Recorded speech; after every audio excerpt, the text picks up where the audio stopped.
చిన్నప్పుడు మా ఇంట్లో అయితే ఫుల్గా ఉండేవి బొప్పాస్కాయ చెట్లు, ఎటు చూసినా అవే ఉండేవి.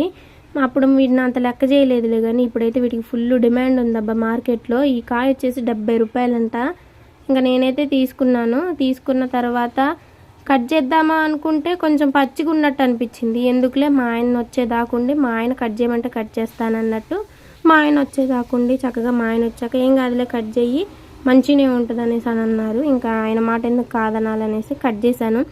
మా పాప అయితే ఇది గొండ కాడ నుంచి మమ్మీ బప్పకాయ కట్ చేయి, బప్పకాయ కట్ చేయి, సోన్ పాప బప్పకాయ కట్ చేయి మమ్మీ అని అంటే, అది బప్పకాయ కాదు బొబ్బాస్కాయ అని అంటే, కాదు బప్పకాయే అనేసి అన్నది.